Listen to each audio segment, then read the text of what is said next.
This is really about a conflict between China and the United States, about who's going to be the rule maker, who's going to be the rule breaker, and ultimately an example of who might be the next hegemon in international and regional order. Since the end of World War II, the U.S. has been the world's predominant military power, but China is clearly challenging the U.S.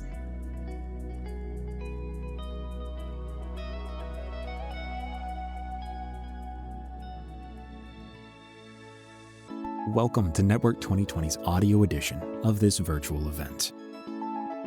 Be sure to check out our other events, media, and videos at network2020.org.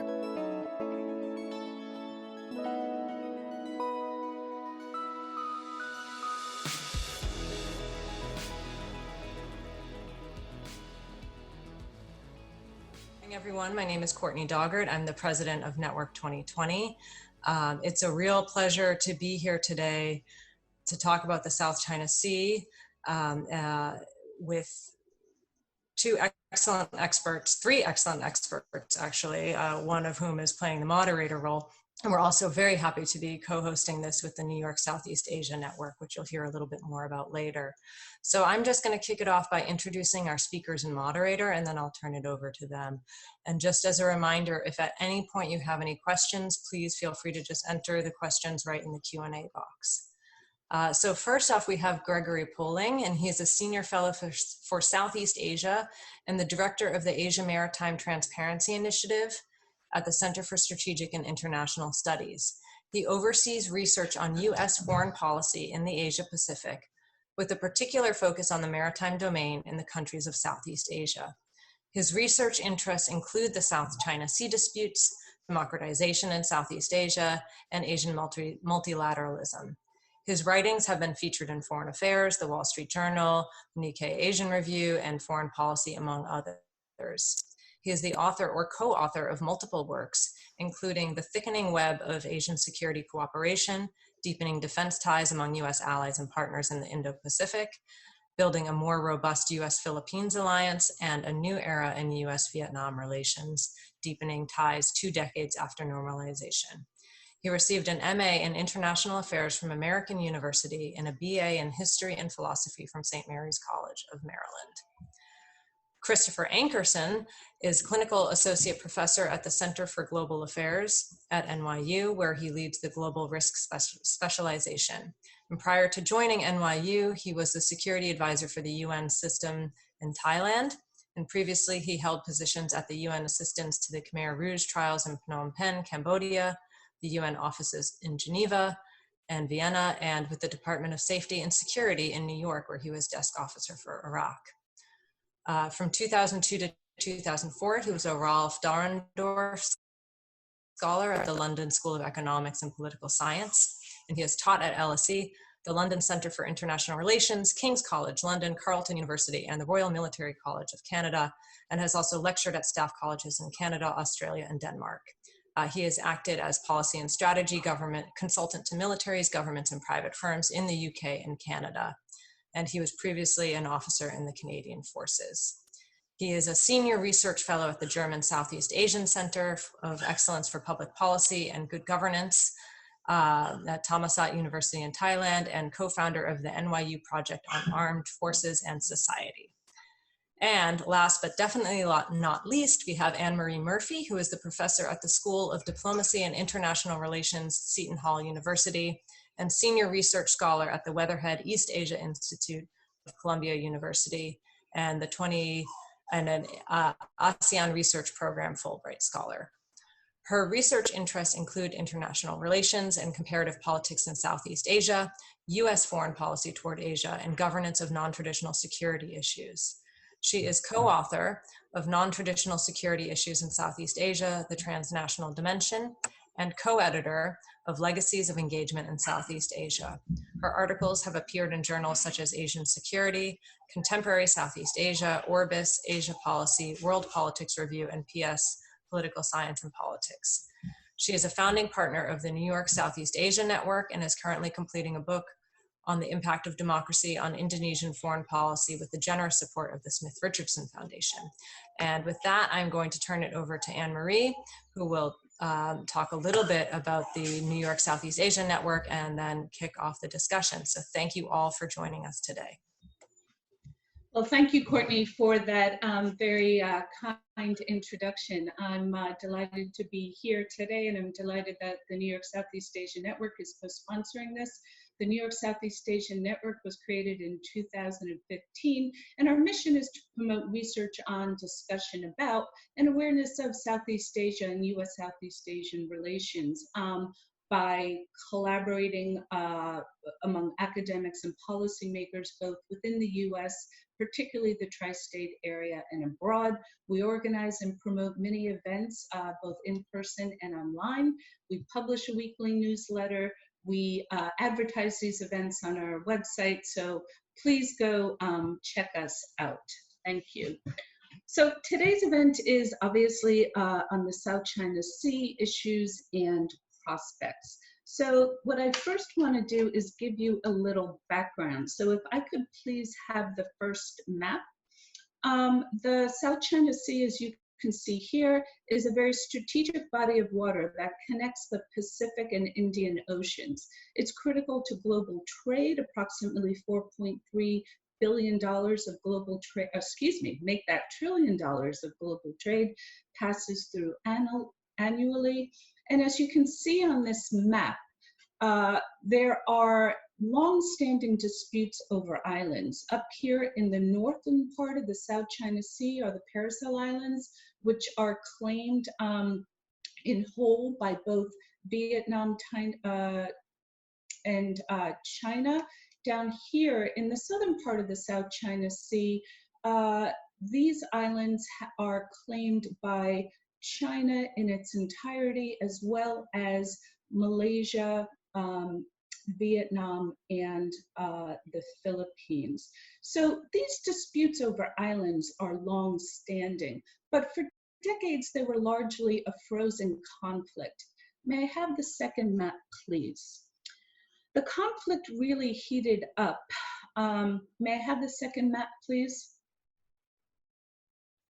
The conflict really heated up in 2009 when China published its quote-unquote 9-dash line, which you can see here in red. Some folks call it the long tongue.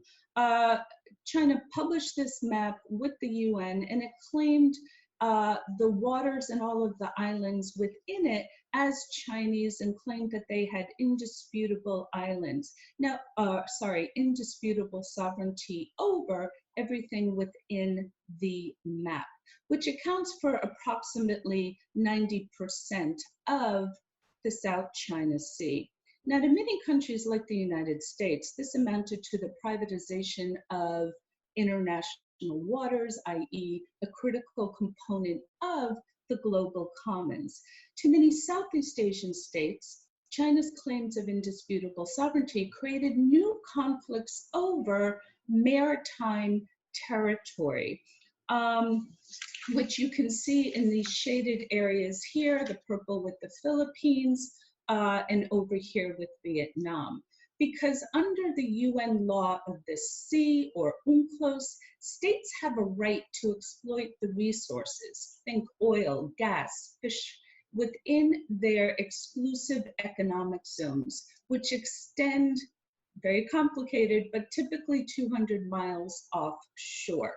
So as you can see, this 9-dash line map and China's sovereignty claims created these new conflicts. And in the years since, China published this map in 2009. It's asserted its claims much more forcefully. In 2012, China claimed Scarborough Shoal right here, seized it forcefully from the Philippines. China has declared unilateral fishing bans in waters disputed with Vietnam.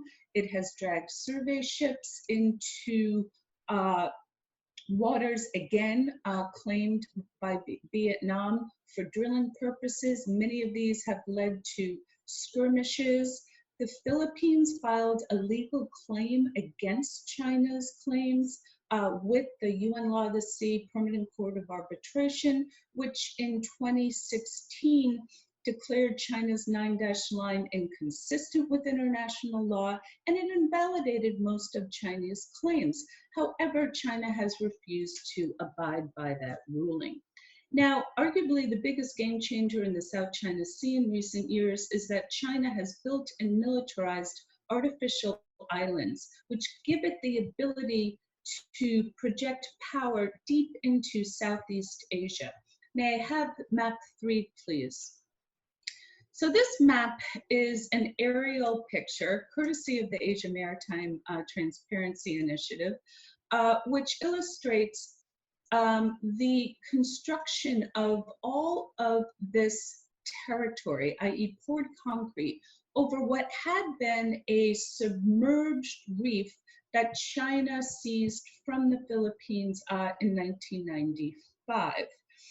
On Mischief Reef, as well as other features, artificial islands that China has constructed, it has also built ports for ships, radar facilities for intelligence gathering and communication. It's constructed airfields and hangars for fighter jets, and it's deployed air-to-surface missiles.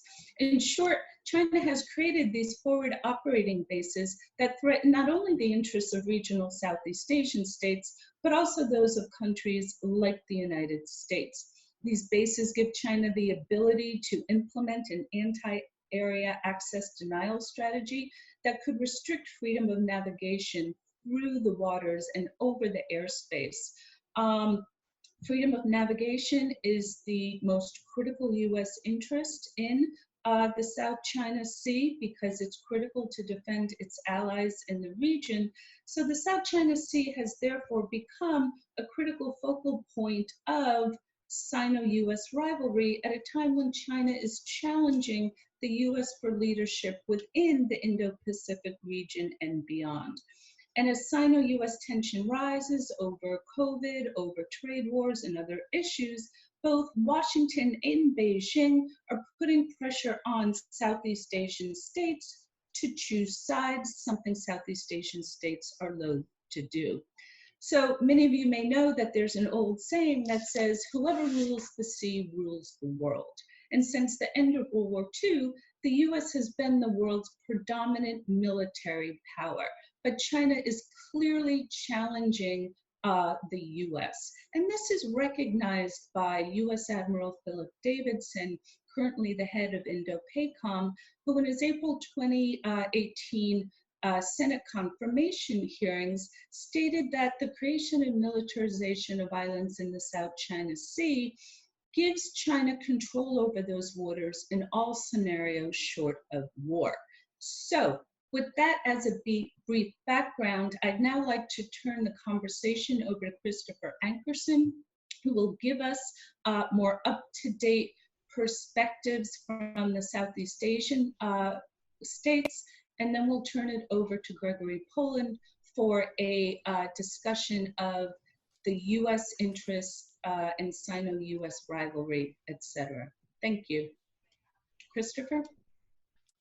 Thanks, Anne-Marie, and thank you to Courtney and the entire team at Network 2020 and the New York Southeast Asia Network for organizing this and inviting me to participate. I want to take about 10 minutes to highlight two main perspectives on the South China Sea dispute, expressed as metaphors, both food-related, which probably says more about me than it does about the region. The first metaphor is that the South China Sea is like a crooked wedding cake. It's multi-layered and asymmetrical.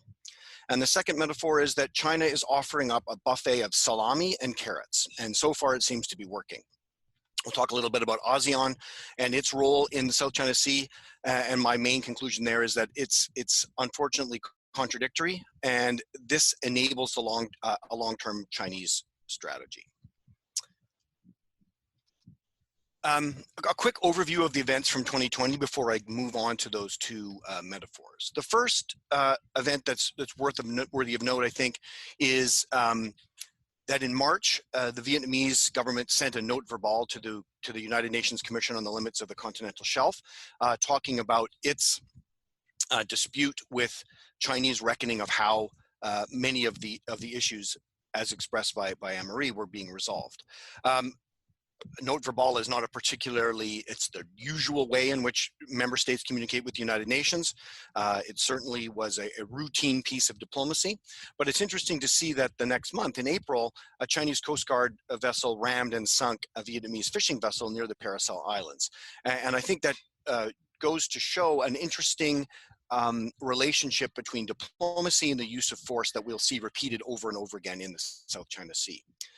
Also in April, the Chinese government declared the establishment of 2 administrative structures, basically putting the Paracels, Macclesfield Bank, and the Spratlys under the administrative control over a city in Hainan, one of its southern island, which was a way of essentially normalizing Chinese administrative control over large parts of that area that Anne-Marie showed on the map.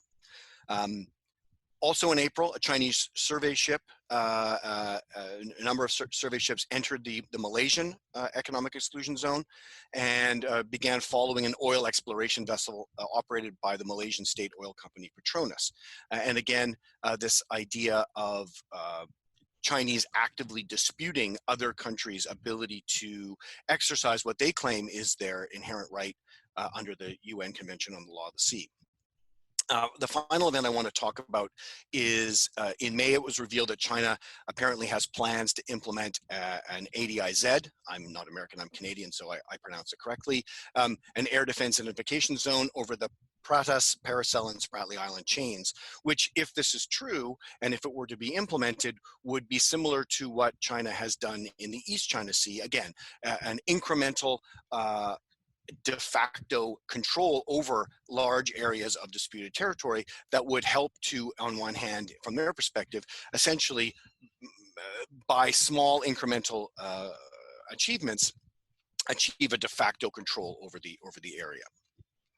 So let me move from that to the 2 main points that I wanted to make, which is that the first is the South China Sea is a crooked wedding cake. It's multi-layered and it's asymmetrical. Well, what do I mean by that? The stakes start quite low, but they escalate as this dispute goes higher, and we'll talk about that in a second. As it becomes more abstract, we can see that it's really not just about a couple of rocks or atolls in a particularly localized region, but actually has a global significance. So if we start at the bottom layer of the wedding cake, we might see that what we really are talking about here are issues of national sovereignty. Individual claimant states talking about what is theirs or what isn't theirs and what rights they have or don't have within those exclusive zones, which is pretty stock and trade, normal kind of stuff for international relations and diplomacy. If we move up one level of abstraction, we can see that those claims of national sovereignty are eclipsed a little bit really when we're talking about the control over resources. It's not so much that a country cares about what's on the map necessarily, but the fact that what's under that map. By that I mean there is, as Anne-Marie talked about, huge amounts of oil and gas reserves as well as fish in the South China Sea. So it's not so much about who gets what line on the map, but really about who controls those resources. If we move up a level of abstraction further, we can see that perhaps it's really not only about resources, but more about the control of sea lanes of communication. This is the second most trafficked sea lane in the world. It straddles or spans from the Strait of Malacca in the west over to the Strait of Taiwan in the east. And through this area, the strategic seaway, 10 million barrels of oil a day are trafficked. So whoever controls those sea lanes has a lot to gain from that, above and beyond whatever localized resources may or may not be there. If we move up one more level of abstraction, we can see that it's really not only about the sea lanes of communication, but really about the containment of or the breakout of Chinese military forces. For example, it's part of the first island chain, and it would allow whoever controls that to have an impact over submarine basing in Hainan, for example. If Chinese submarines were able to easily move out from that base, or would they instantly run into opposition by American or American allies, as well as the potential for a SSBN or nuclear missile submarine bastion by which they would have a safe haven, as it were, to not only have submarines in bases, but loitering out in the South China Sea. So if you are able to control that waterway, that expanse of ocean, you can actually have an extremely big strategic impact on Chinese military ability to exercise outside of its normal, territorial waters.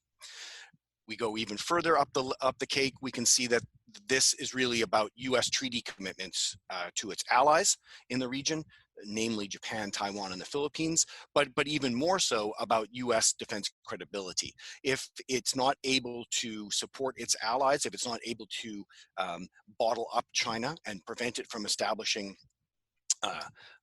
sovereign control over this international waterway, then it's really going to lose credibility in the eyes of the world. Which brings us to the top layer of the wedding cake, which is this is really about a conflict between China and the United States about who's going to be the rule maker, who's going to be the rule breaker, and ultimately an example of who might be the next hegemon in international and regional order. So we can see that at any particular time, we tend to see the South China Sea in terms of a snapshot about an event, about a ship that might be sunk, or about an oil field that might be being explored. But there are numerous levels and layers that we need to look at simultaneously.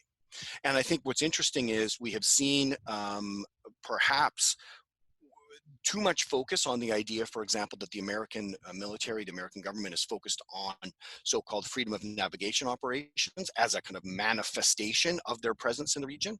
And they're developing a more comprehensive approach outlined most recently in their strategic approach to the People's Republic of China document that was released in May, seen as a white paper for US policy vis-a-vis China. So I think sometimes we look too much at events and forget the context that we actually should be putting this into. And as I said, there are several contexts operating at the same time. The second kind of metaphor I want to look at is that China is offering a buffet of salami and carrots, and so far it seems to be working. And what do I mean by that? Well, China tends to approach the South China Sea by incremental events, able to, for example, establish what they originally called shelters for fishermen on some of these islands, and were able to move up, as Anne-Marie showed earlier, to large concrete bases, turning atolls and islands into essentially militarized fortifications. So we have seen this salami tactics, as it's called, of taking one incremental slice at a time, but over time, when you kind of add that all up, you end up having made quite a few gains along the way. And simultaneously, they tend to not only operate in terms of sticks, in terms of sinking ships, for example, but also by putting out carrots, the ability to enter into negotiations with ASEAN as a group, as well as individual states, but at the same time, holding out bilateral relationships, economic relationships for the most part, with individual member states, both claimants and non-claimants to the South China Sea, and for the most part, this has worked. And what do I mean by that? It has tended to dilute perhaps the ASEAN's ability to operate as a cohesive whole. Now, the very recent statement issued at the end of June with Vietnam in the role of chair has been, I think, clearer and more robust than has previously been the case, but I think that's in relative terms. It is by no means a assertive or aggressive statement on the part of ASEAN, but I think if we see it in the context of previous statements, it does have a few more bits of direct language. So, for example, it refers to serious incidents in the South China Sea, which it hasn't not tended to in the past, and it very much expresses concern over militarization. Now, ASEAN tends to or prefers to work in a way that is very consensus-based. So the so-called ASEAN way, where consensus and relationships between the member states are seen as the bedrock or the foundation for ASEAN. But this has actually made it very difficult, and we'll talk about why in just a second, why it's been difficult for ASEAN to take a coherent and cohesive standpoint. The code of conduct that ASEAN is proposing and in negotiations with China, I think is a red herring.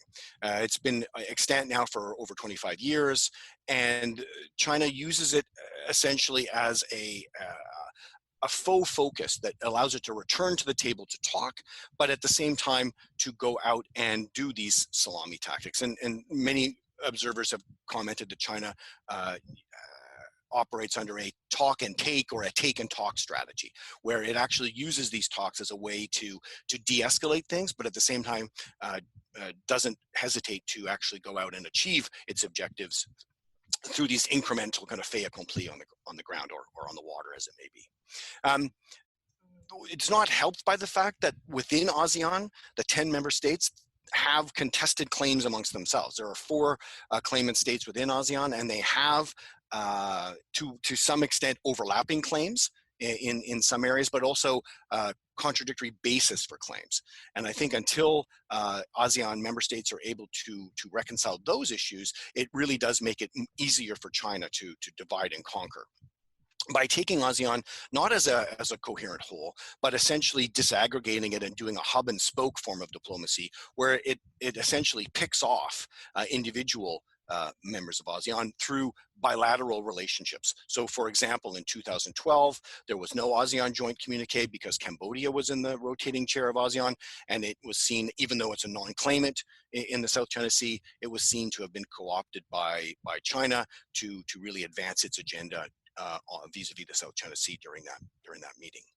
In 2016, in April 2016, China declared that it had come to a 4-point consensus, along with Brunei, Cambodia, and Laos, that the South China Sea is not an issue between China and ASEAN as a whole, and rather it should be dealt with on a kind of plurilateral or series of bilateral relationships, which so far ASEAN has not really been able to overcome.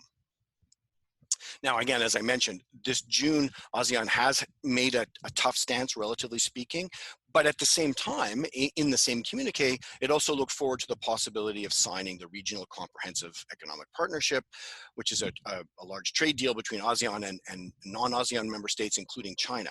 So it's very difficult on one hand to be tough on China vis-a-vis the political and economic issues in the South China Sea, while at the same time looking forward to some kind of more comprehensive and harmonious economic relationship on the other.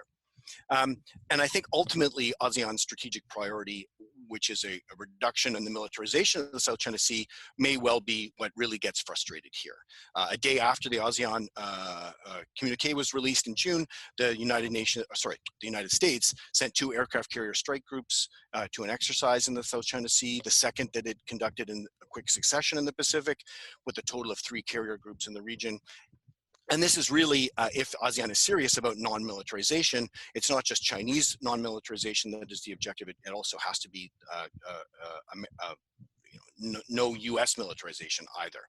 Interestingly, again, going on to this kind of to and fro, take and talk relationship, immediately earlier this month in July, China has now agreed to more talks with ASEAN, going back to this negotiation stance to go look at the code of conduct. So we can see again this give and take, these kind of salami tactics where China will incrementally do a fait accompli on the ground to take more of the South China Sea, to establish more steps to kind of reify its control, including using violence against fishing ships, etc., but at the same time doesn't shy away from engaging either individually or collectively with the ASEAN member states.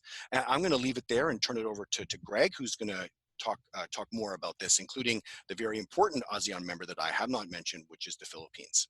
Thanks. Thanks, Christopher.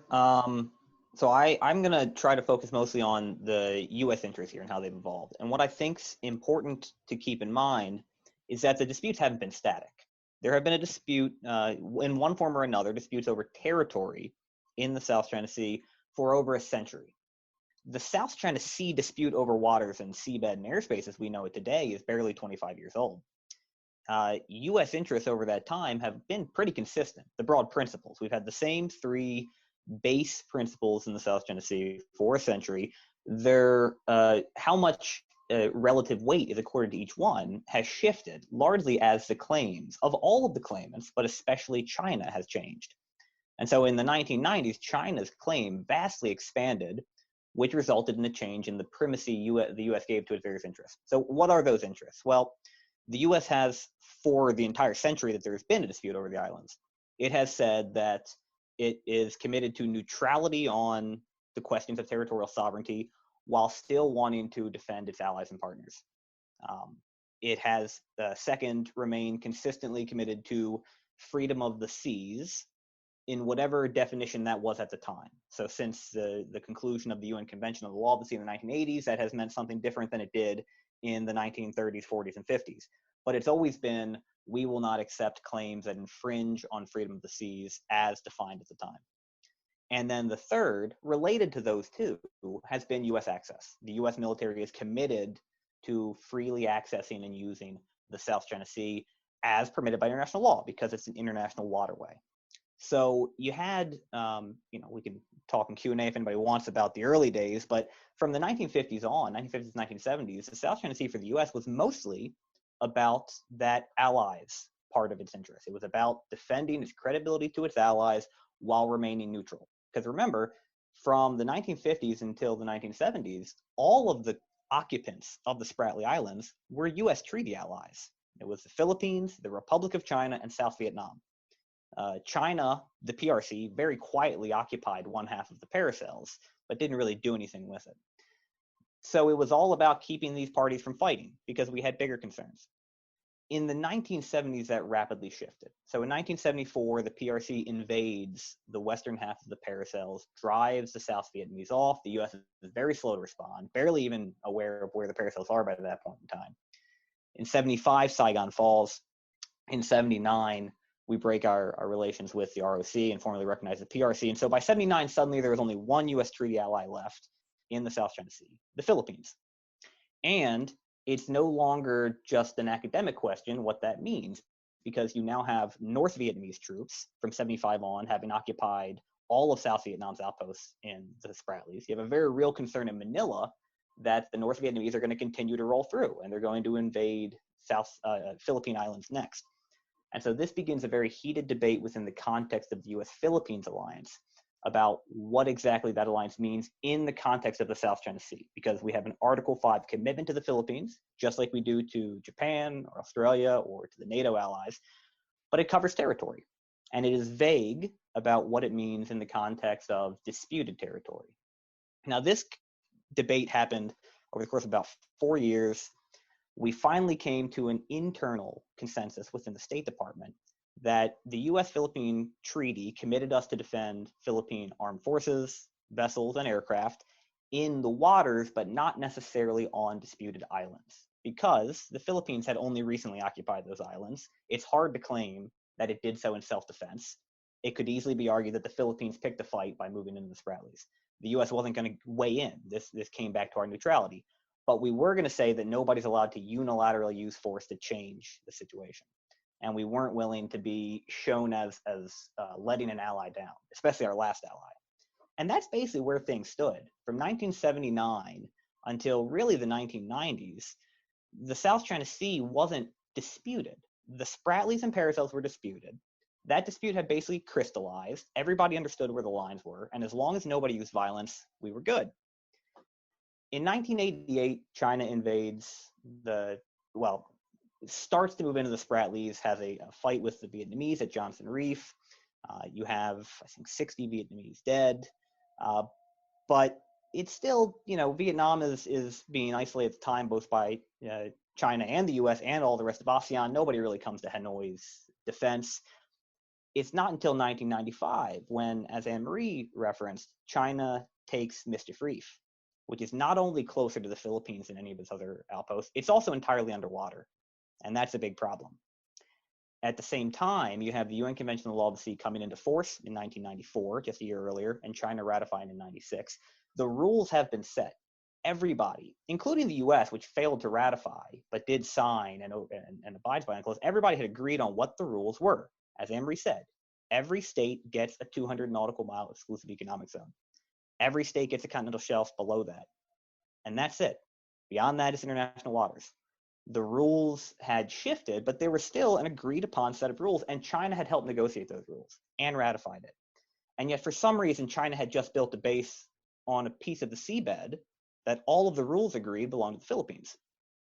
At the same time, Chinese officials begin throwing around new words. Prior to this, Chinese officials had always, going all the way back to the 1952 debates around the San Francisco Treaty, had argued that it claimed the Xisha Islands, meaning the Paracels, the Nansha Islands, meaning the Spratlys, as well as Zhongsha Islands, which don't exist, and the Dongsha Islands, which are the Pratas.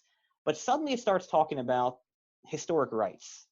It doesn't just claim the islands and the territorial seas around the islands. It also claims vaguely defined historic rights throughout the entire South China Sea, as demarcated by the 9-dash line that Anne-Marie showed.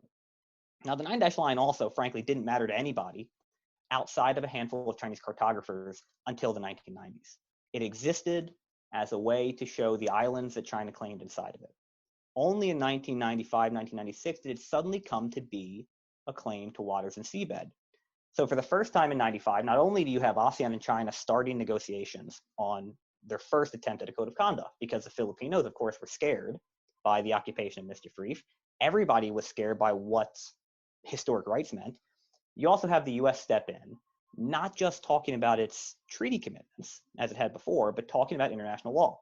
So in 1995, the State Department issues a statement saying that it supports the ASEAN-China COC negotiations. It wants to see all disputes resolved peacefully and in accordance with international law, and it will not accept any resolution that infringes on the rights of third parties to freely navigate in the South China Sea. This is the first time the US ever had to say it, because until 1995, the question of the South China Sea being international waters was not in dispute. None of the other claimants had ever argued that they got anything other than the islands. This starts a chain reaction. We have the DOC negotiated and signed in 2002. Things kind of bottom out for the 2000s, but China continues to very quietly push. In 2009, as Anne-Marie said, the 9-dash line gets submitted as an official demarcation of China's claim to the UN Commission on the Limits of the Continental Shelf. At the same time, the scale of Chinese harassment, Coast Guard and Navy, of its neighbors begins to increase. So from 2009 on, we get trapped in this escalatory cycle that we're still in today, in which China is steadily seeking to push its neighbors out of their legal rights under the UN Convention on the Law of the Sea. The neighbors are consistently calling for an internationalization of the dispute. Now, mostly that means the Vietnamese and the Filipinos, but from time to time, you have the Indonesians as well wanting to internationalize this to a degree, recognizing that they need support against China.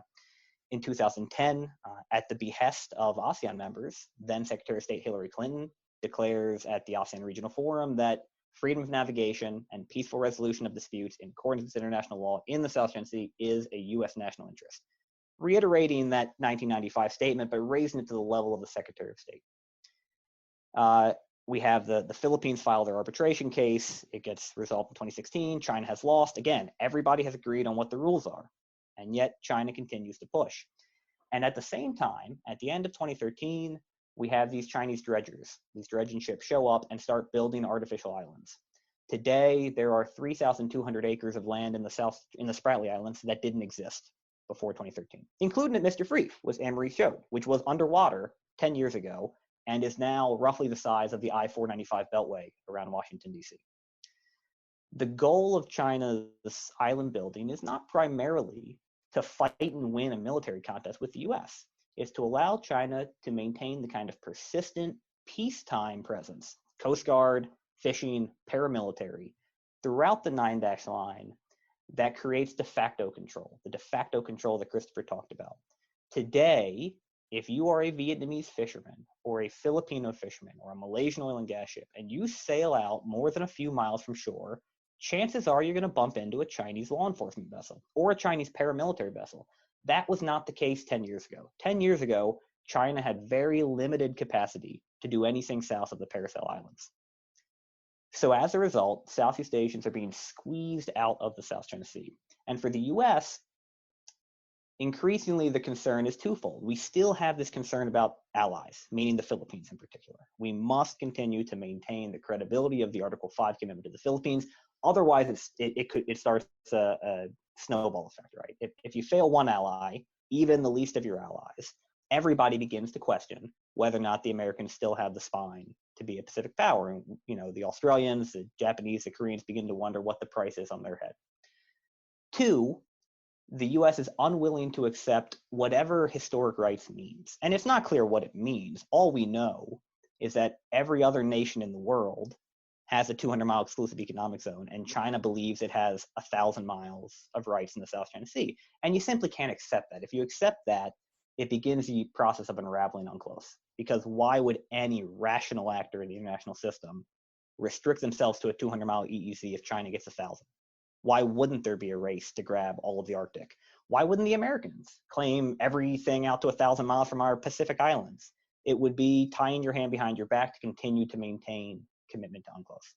And then the third, again related to those, is increasingly this question of access. Because if China controls 1,000 miles of water in the South China Sea, and if the US is shown to be a paper tiger vis-a-vis our ally, the Philippines, and thereby lose whatever rotational access we might get in the South China Sea, it's going to be harder and harder for the US to credibly project power in this international waterway. And so over time, the net effect will be that the US will increasingly be pushed out of the South China Sea in any effective way. We'll still sail through, you'll do a FONOP, but there will be no question about the US effectively contesting Chinese air and sea power in the South China Sea. So all 3 of those remain top US concerns. Clearly, the South China Sea is not lost yet, but it's being lost from the perspective of the United States and the broader international community. China's control is greater every single day. And I see 3 potential futures here. One, the one that Beijing is headed toward now, is the South China Sea becomes a Chinese lake. It de facto establishes an EEZ in the South China Sea, whatever phrases it wants to use, adjacent waters, relevant waters, historic rights, it all means the same thing. Nobody fishes or drills for oil and gas or does anything else unless they have China's permission. That begins the unraveling of UNCLOS. It undercuts a key component of all international law, which is that all states are equal, big or small. No, in Asia, states are not equal. China has one set of rules and everybody else just lives with it. It also undercuts the credibility of the US as a Pacific power because, again, it will let down the Philippines. It will show that supporting a US presence doesn't actually help our partners. We were unable to secure the legal rights of our smaller partners. All we're able to do is sail our own Navy ships through the South China Sea, and that doesn't help anybody. Option 2 is the US messes up in trying to respond to this, and we accidentally find ourselves in a clash with China that neither side actually wants. And if that happens, it doesn't really matter who wins. The juice will not be worth the squeeze. There is no rational actor who should think that it is worth a US-China conflict in the South China Sea. But it's also not worth simply letting China establish a de facto lake. And so option 3, the only option that's really acceptable to anybody other than Beijing, is that the US helps lead, and it can only help, an international effort to convince Beijing to reassess its cost-benefit analysis. China will get more than it arguably deserves in the South China Sea. The question is, can you impose enough cost and offer enough inducements for Beijing to compromise in a way that its neighbors and the international community can live with? Right now, Beijing has no incentive to compromise. It's winning day by day, and it has the entire field to run. If you impose the kind of reputational and economic costs that, for instance, the international community did to Russia after the annexation of Crimea and the support of paramilitaries in the Donbass, that might begin to alter Beijing's analysis. Basically, if the international community draws a line and says China can either be a global leader or it can be a bully to its neighbors, but it can't be both, that would bring Beijing around to some form of compromise. But barring that, we're headed for option 1 or 2. And I'll wrap up there.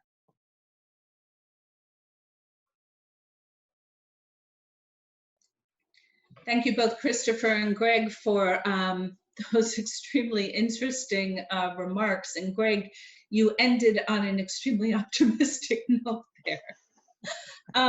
So actually, perhaps I can just use my prerogative as chair before I turn to the many questions that we have to try to tie both of your comments together with a question, which is, Greg, for your scenario of option 3, the US has to work with local Southeast Asian partners, right, as well as global ones. And Christopher, you've indicated that ASEAN has been fairly weak in this regard, and yet what we've seen recently in the face of many of the Chinese provocations that you have discussed in 2020, we've seen Malaysia taking a bit of a stronger stance. We've seen, obviously, the Philippines issue the note verbal that you mentioned. Indonesia did one as well. It seems as if China's assertiveness in 2020, particularly in the wake of COVID, is generating a backlash against China. And so I guess the question that I'd like to pose to both of you is, A, do you agree with that assessment, Christopher? And if so, is it more than transitory? Is there an opportunity that you think some of these Southeast Asian states, the Philippines coming to Vietnam's support, we've never seen that before. And yes, it's only verbal, but it's still a measure. And to you, Greg, do you see the US focusing on these kind of smaller moves and not just throwing in the aircraft carriers, but do you see the US actively using their frustration with China's recent moves to kind of craft a broader strategy other than the FONOPs that you mentioned that might actually be sustainable and get us to that happy option 3 rather than the pessimistic point that you landed on? So perhaps, Chris, you can speak first, and then Greg, and then we'll turn to the audience Q&A.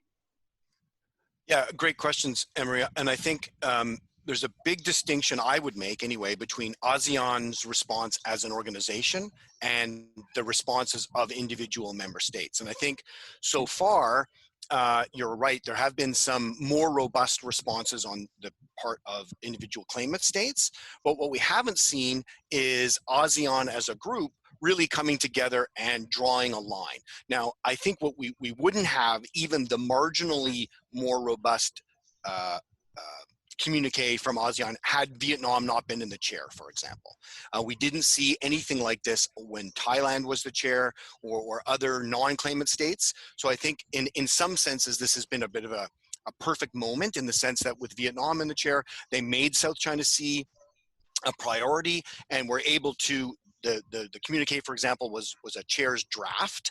It was not a negotiated communique. So they were able to kind of insert that language. Now, clearly, the ASEAN way means there has to be some agreement and consensus to that. But as I said, if you take that as an isolated element, you have to compare it to the fact that they're also, ASEAN as a group is also looking forward to RCEP and other things. So I think there's some optimism there that ASEAN might be, towing a very, very rear guard line, which is to say, over this and no more, but doing so in a particularly soft way. And I think one of the other things that's useful in kind of taking a piece that you mentioned is, no matter how big we make the South China Sea, it still operates in an even bigger context, right? So, for example, we can't really take these isolated incidents in the South China Sea out of the bigger context of what China has done around the rest of its borders, vis-a-vis India, vis-a-vis Hong Kong. To some extent, we can see this as a coordinated probing of what, even larger kind of campaign of salami tactics. So we shouldn't just necessarily see these within the context of South China Sea, but actually when you look about who else should be concerned, India should be concerned.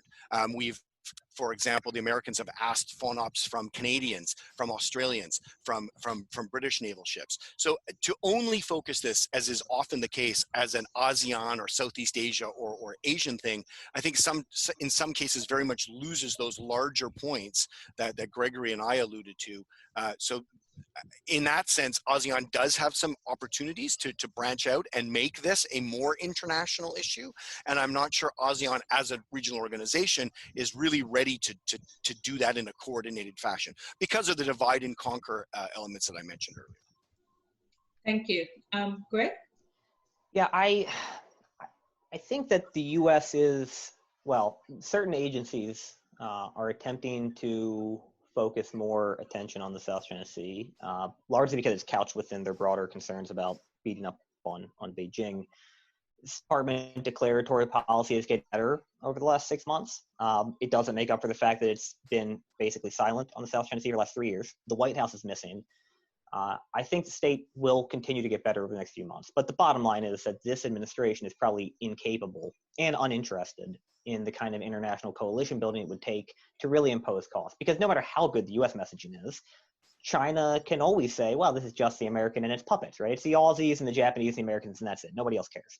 And if the U.S. butted out, Asia could solve Asian problems, despite the fact that the Vietnamese and the Filipinos desperately want international pressure. So what you really need is the Europeans more involved, and that's not likely to happen now. I am a little hopeful that one of the effects of COVID might well be a growing disillusionment with China on other topics might bring some of the Europeans back to the table. Now, keep in mind that in 2016, in the wake of the Philippine ruling, the entire European Union signed a statement saying that they would call on China to comply with that ruling.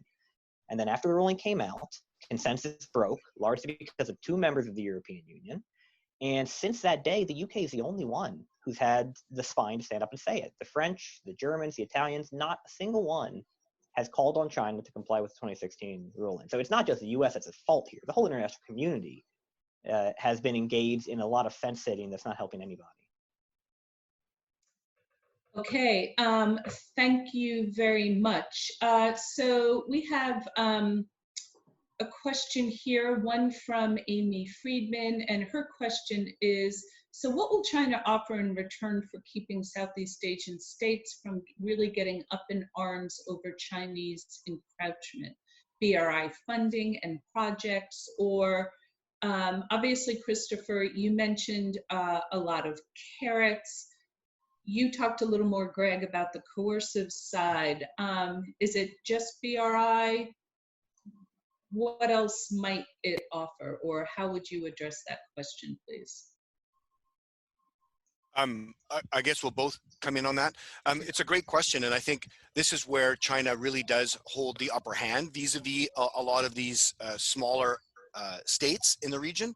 So we look at countries like Cambodia, for example. It's not just BRI, formal infrastructure projects in places like Sihanoukville, for example, but also diplomatic top cover in terms of silencing critiques against Cambodian human rights abuses, also ramped up under the guise of COVID-19.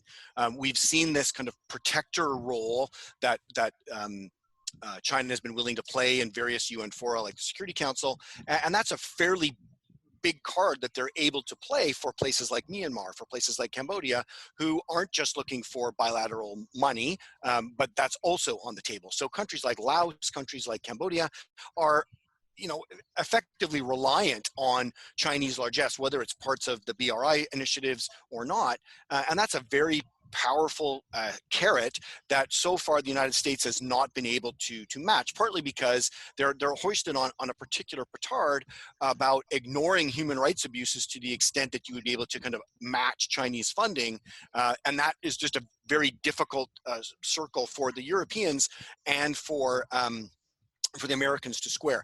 The Japanese, with their quality infrastructure projects, have tried a little bit more to be a little bit less concerned about human rights issues, saying that's a local issue, it'll come in the fullness of time, we'll use development as a tool to increase human rights compliance, and we'll see if that is effective, but it's very difficult to play. Everyone else is playing second and third fiddle to the Chinese when it comes to those carrots within the region.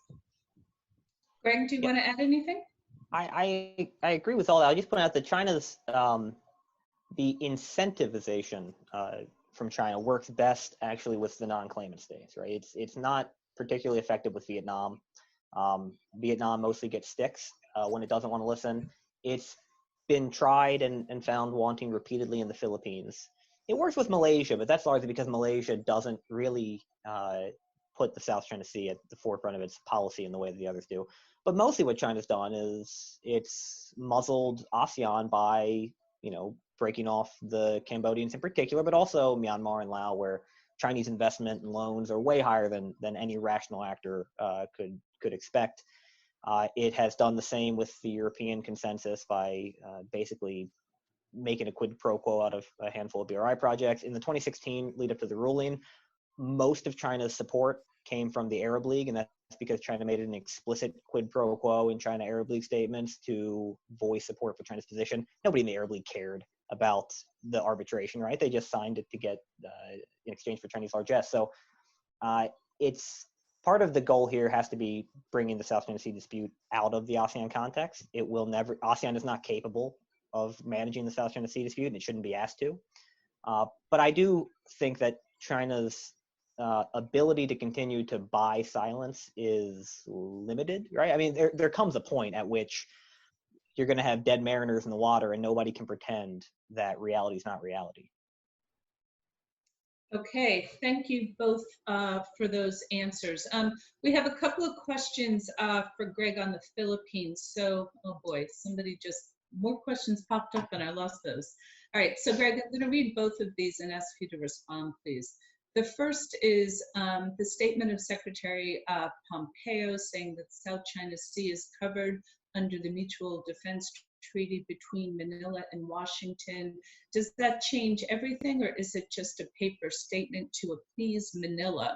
And then also on the U.S.-Philippine alliance, an anonymous attendee asks, with President Duterte rescinding the visiting forces abrogation, do you think it's time for Washington and Manila to go back to the negotiating table to strengthen the alliance in order to cover the South China Sea? So perhaps you could address those, please. Yeah. So Secretary Pompeo's statement last March was a important clarification, but it wasn't exactly earth-shattering. I mean, I had talked about the 79 consensus. We also had Secretary of State Cyrus Vance at the time make clear that the South China Sea was covered by the Mutual Defense Treaty. Secretary Bill Cohen did the same in 1998 during a trip to Manila. What Pompeo basically did was repair the damage of the Obama administration, where Obama had very explicitly refused to clarify that the South China Sea was covered in the same way that the Senkakus were for Japan. And so this was a reiteration and a slight clarification of declaratory policy that goes back 40 plus years. The real key is, can we back it up? And that's what worries me. When we said that in 1979, it was in the context of renewing the U.S.-Philippine basis agreement. When we said it in 1998, we had just inked the visiting forces agreement. We're saying it now when the VFA, as the other questioner pointed out, is on the ropes. The Enhanced Defense Cooperation Agreement, which would allow rotational access for U.S. forces, has not been implemented. There are no U.S. aircraft closer to the Philippines than Okinawa. That's 1,300 miles from the Spratly Islands.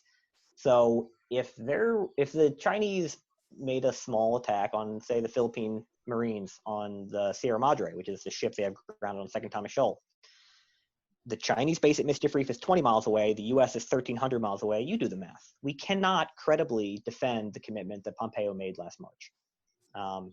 And that needs to be reiterated to both officials in Washington and Manila. If they want that commitment, there has to be a quid pro quo. The U.S. has to be given access to the Philippines in some form or another. Rotational, not permanent, but if you want U.S. support, the U.S. has to be able to get planes overhead in less than 48 hours, which it can't right now. Can I just come in on that, because I think it is a bigger issue about this idea that everybody would like to, in international relations, talk about alliance strategies and bandwagoning and balancing and hedging, and it assumes an awful lot of agency on the part of these small states. And really, if a state can't say no, do they really have any agency at all? So very, very poignantly, the Australians have been faced with this directly by the Chinese, who have said, you're not going to be able to have the best of both worlds, where you can have Chinese prosperity and American security. Now, and they basically said, choose one. And then we've seen some retaliatory escalation vis-a-vis China and Australia. If that's what they're able to do to Australia, a rich and well-connected country, imagine the kind of pressure and impossible choice that really represents to these small states, claim it or non-claim it. And as Greg said, if there isn't that ability to kind of back it up, you're expecting an awful lot, or we're expecting an awful lot out of these smaller countries within the orbit, however big or small we want to wrap that of China. So if we want to change that, where China can't necessarily put people on the kind of the horns of a dilemma and say, choose one, we're going to have to do something about it to make that slightly less lopsided and asymmetrical. Okay, thank you. There's two questions on kind of US-China armed conflict that, Greg, perhaps I would address to you. In your talk, you mentioned that neither the US nor China wants a conflict. Janet Gibson asks, we're seeing more significant force deployment and naval exercises in the South China Sea by both China and the US. How do you look at this development, and how could it trigger an open conflict at sea? How would it impact countries along the South China Sea, including Indonesia?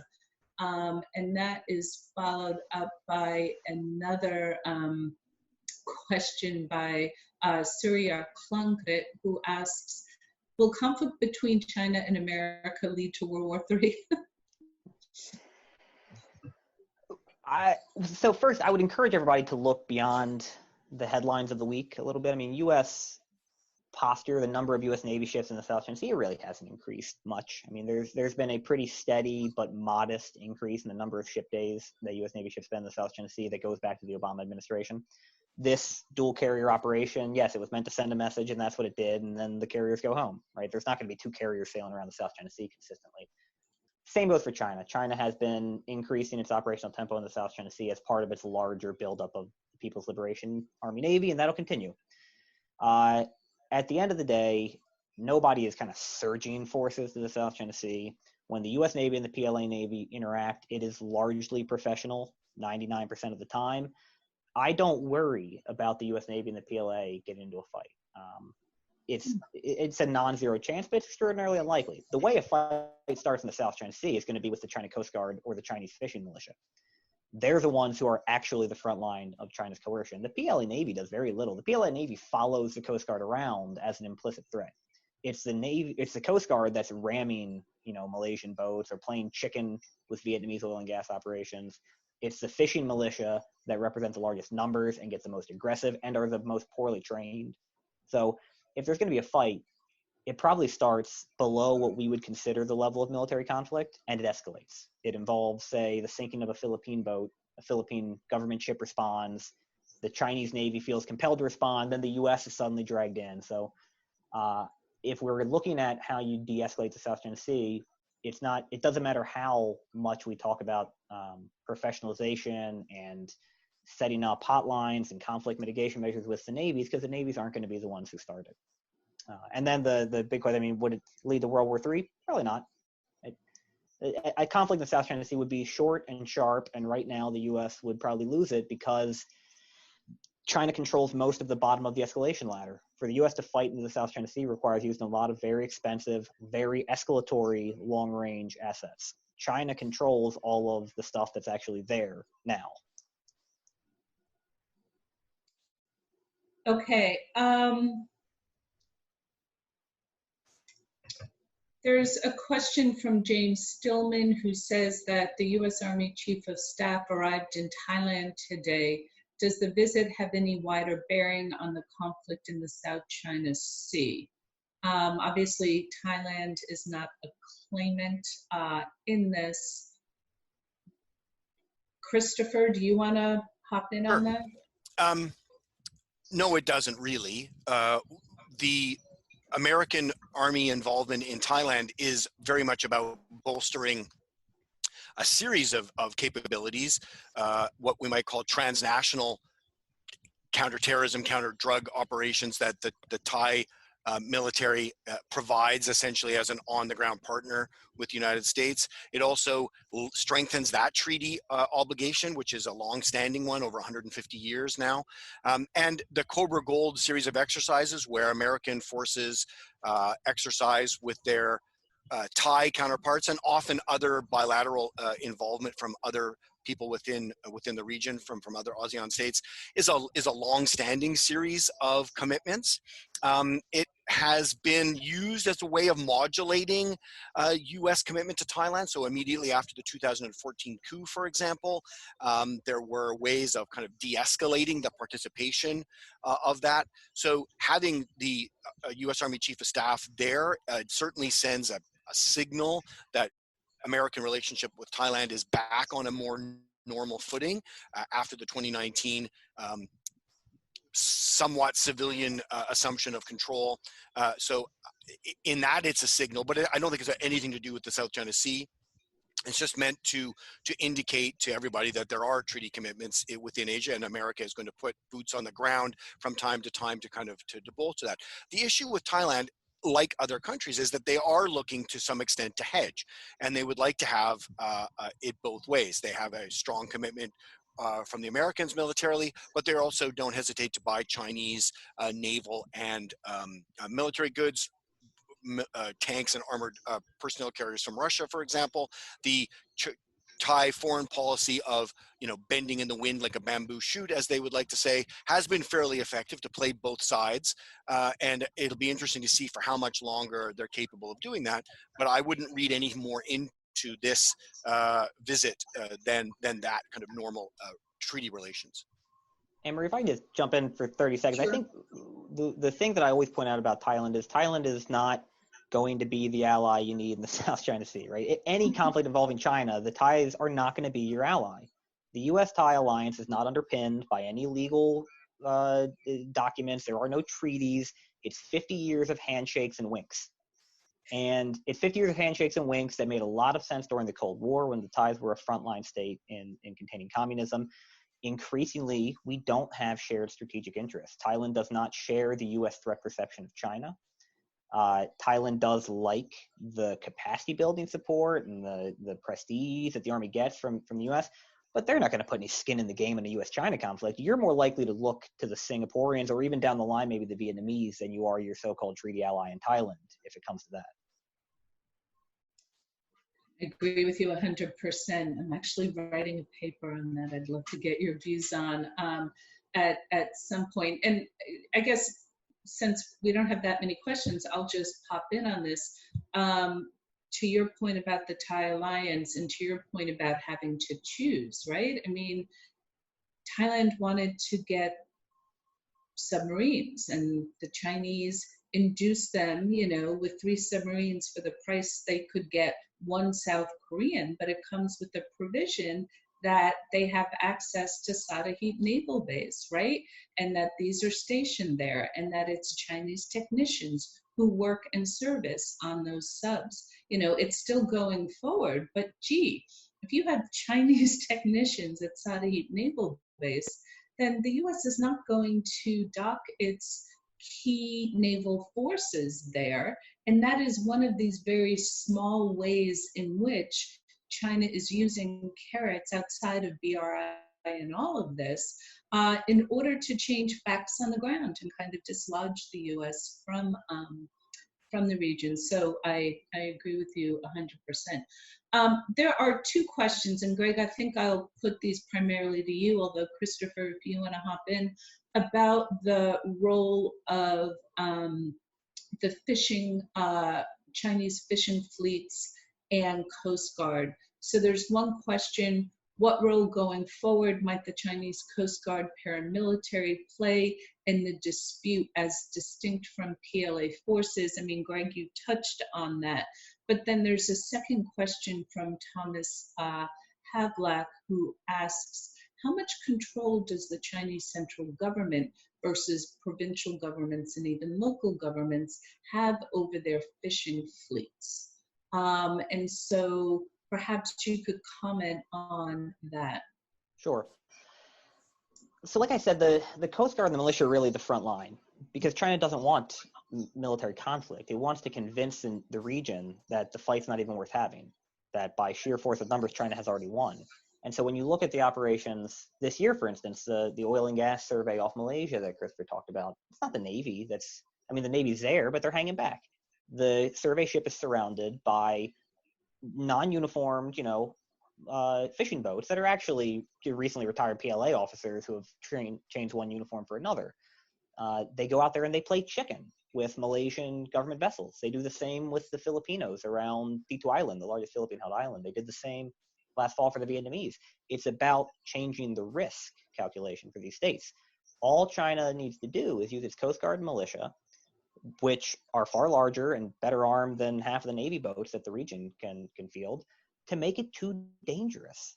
And already today, I would argue that offshore oil and gas production in the South China Sea is basically a fairy tale for any of the Southeast Asians. Malaysia will keep pushing with Petronas. For the Vietnamese, I think they've already crossed the line. They just haven't realized it. And the Filipinos are never going to access Reed Bank because no commercial actor can possibly think it's a smart idea to invest in this. The risks are too high. China has done that without firing a shot, simply by playing chicken with these guys. And so if you want to counter that, there's no military solutions. What are you going to do? Have the U.S. Navy go out and protect every fishing boat in the South China Sea, or start firing on unarmed Chinese fishermen, hoping that they happen to be part of the militia? The only way to do it is with the political, diplomatic, economic pressure that you would bring to bear on any other illegal paramilitary actors in the world. The same thing you do to the Russians or the North Koreans or the Iranians. You don't treat them the way you do a foreign navy, because they're not. And then as far as control, this is an interesting question.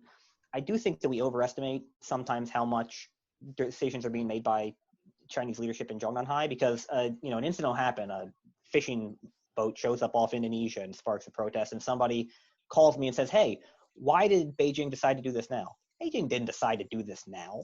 Beijing has implemented a policy ecosystem that says go forth and assert rights. Everybody, every actor, from state-owned oil companies to the lowliest fishermen, is encouraged. They are incentivized economically or politically to go out and assert rights. And some small percentage of those operations go wrong.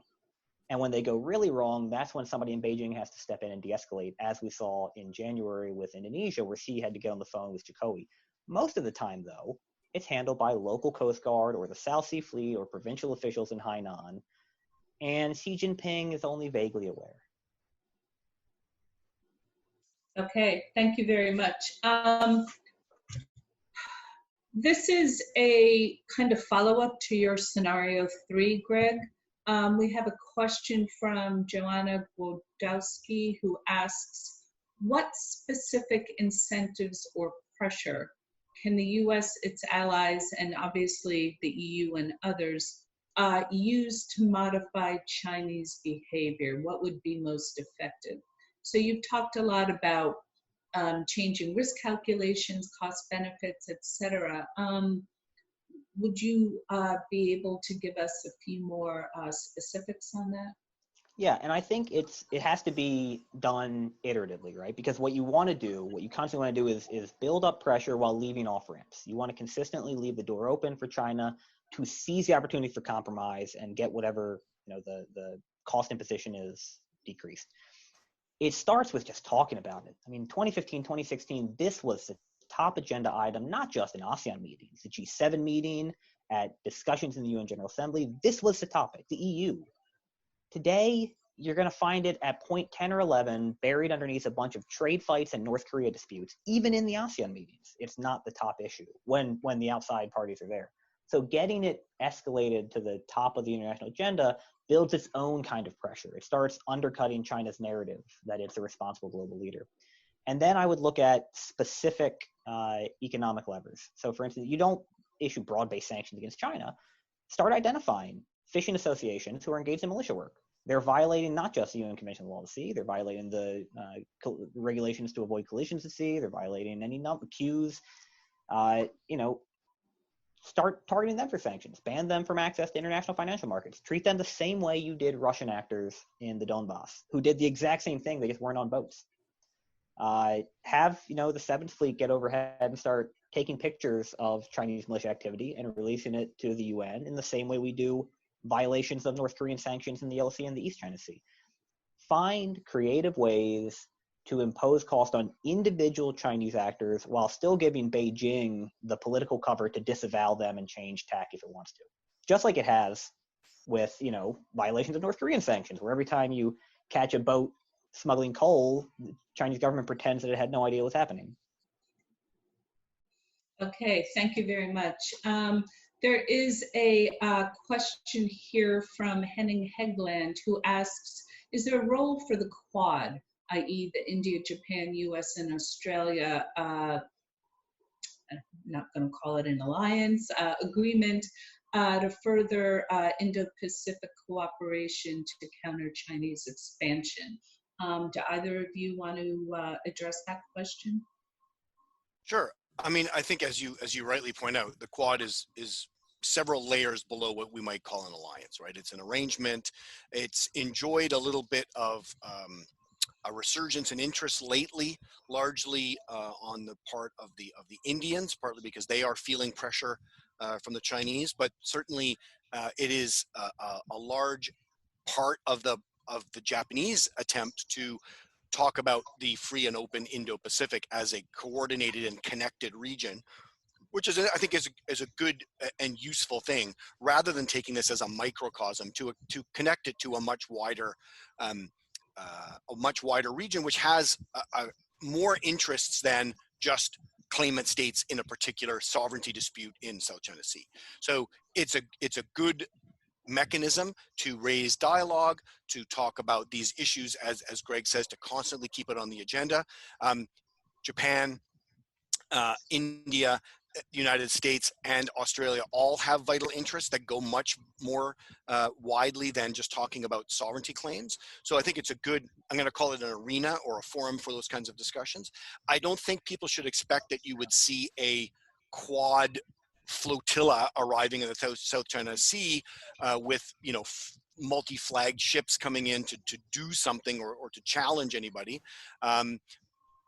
Individual member states that are part of the Quad have talked about freedom of navigation as an important aspect. So you may see individual ships doing that, but I don't think we should hold out for, you know, the Quad to the rescue, which I think in some senses has been one of the problems with this issue from the member state of ASEAN, is that they're looking for somebody to come and solve the problem, which I think, as Greg has said, is not going to happen. It's going to take actual engagement. It's going to take constant pressure, creative, you know, ways to keep this as an issue to be forefront. It's not going to be resolved by, you know, as you said, having the, you know, fawn ops or having aircraft carrier exercises in the South Pacific or the South China Sea. It's not going to be solved by anybody kind of coming over the horizon to the rescue. It's going to be a long and has to be consistent and protracted set of negotiations, which the Quad can form a part of. Greg, do you want to hop in on that, or? I will just flag one interesting observation, which is that the place where you see the most support for the Quad in the South China Sea seems to be Vietnam. And that's because Vietnam is the one with the unique relationship with India. But from the outside, realistically, Christopher's right.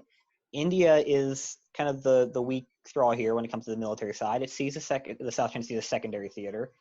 And so the Quad, in effect, is a useful diplomatic arena, but the military side of it's a trilateral U.S., Australia, Japan relationship, and India is not eager to join that. Okay, thank you. We have a question, actually kind of two, involving Taiwan. Gregory Mitrovic asks, are there any implications of the South China Sea conflict for Taiwan? One of the things that we've seen recently in the wake of China passing or imposing the security bill on Hong Kong is that we've seen some real China hawks in Beijing saying that this is a prep for a takeover of Taiwan. Now, is that just talk? Is this true? If China is really going to make the move on Taiwan, does that mean that it would be any less likely to push its claims in the South China Sea because its interests will be diverted? Alternatively, there was a question about whether or not Taiwan had a role to play in the South China Sea conflict itself. So two kind of different issues about Taiwan. I don't know which one of you might want to address those. I'll say something very briefly, which is to say Taiwan, again, it operates at two different levels. It is a claimant state within the South China Sea dispute itself, but also has bigger issues that this can be seen as the tip of the iceberg, to kind of take a metaphor out of context for the South China Sea, which is to say, is somebody going to stop this incremental kind of Chinese territorial aggrandizement, which clearly is the biggest issue in terms of Taiwan. Their claims in the South China Sea, whether they get a particular piece of the pie or not, I would think would be secondary to the larger issue, and that for them is not going to be solved or not in the South China Sea. When and if Beijing, manifests its long-standing claims on Taiwan, it will be done completely separately from what's going on in the South China Sea. But Taiwan would like to be able to see, for example, what that kind of international response to probing kind of sovereignty claims anywhere, and use those as kind of a bellwether for how it might be able to get international support. Okay, thank you, Christopher. Greg? The South China Sea, you hear a lot of chatter about Taiwan playing a bigger role, but as Christopher said, the South China Sea is peripheral for Taiwan. It gets used for domestic political purposes, but at the end of the day, Taiwan always has bigger concerns. Unlike all the other claimants, Taiwan faces a constant threat of amphibious invasion from China. And so its willingness, its ability to leverage irritating Beijing on the South China Sea is relatively limited. It's also, people will say things like, well, the ROC is the one who invented the claim. The U-shaped line is a claim that originated from Chiang Kai-shek's government, not the PRC. Couldn't Taiwan just open up the archives and prove that the claim was never a claim to waters and airspace? It was just a claim to islands. Sure, it could do that, but what does it gain? If Taiwan does that, it's not suddenly going to be given back its seat at the United Nations. ASEAN's not going to invite it into the Code of Conduct negotiations. It's going to irritate Beijing, increase its pressure from China, and gain almost nothing from anybody else. So really, other than use in domestic political purposes, as the Ma government did when it opposed 2016 award, Taiwan's hands are really tied on the South China Sea. Okay,